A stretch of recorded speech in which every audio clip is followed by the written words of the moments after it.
web extra from the Scroll Saw show, which is the Corner Shelf show from season 22.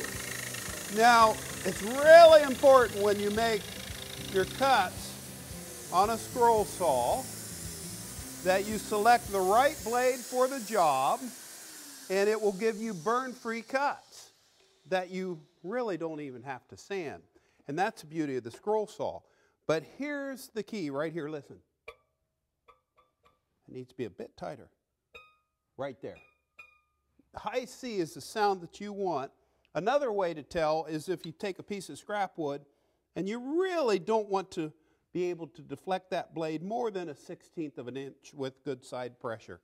And make sure that you select the right blade for the job, and to that end, when you pull up a blade, you should have, for whatever the thickness of the material is, at least 6 teeth engaged in it and no more than 10. And use that as a general rule for the thickness of stock, and you'll be in business. Now let's make a cut here. I'll turn that on. And I have this built in to a dust collector. So when I come up to a super tight point, I'll just ease up against the line.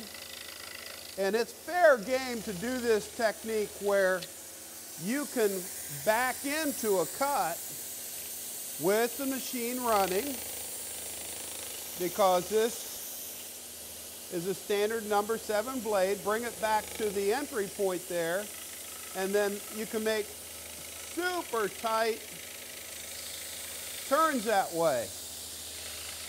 And then traditional turns, you want to use your control hand to spin the workpiece and the other hand to act as a pivot.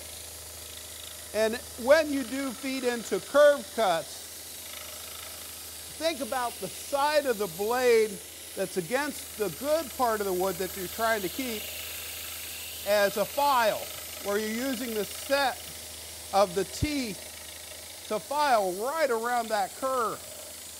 And you take your time, and that puffer really does help to keep your cut line clear. You literally can split the line.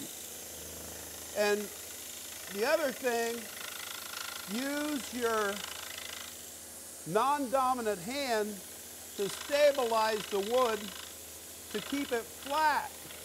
Now when I go to make a tight turn, I'm pivoting on the back of the blade, bringing it down to that curve, pivoting it into the next curve, and ease it around the bend.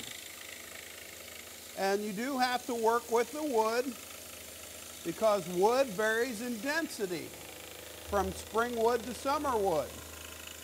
And don't be afraid to use the back of that blade as your fulcrum or your pivot point, like I'm doing right here on this turn. Now straight cuts, use your non-dominant hand to act as a fence and adjust your feed to control any drift. And that's all there is to it. So, go have some fun on a scroll saw.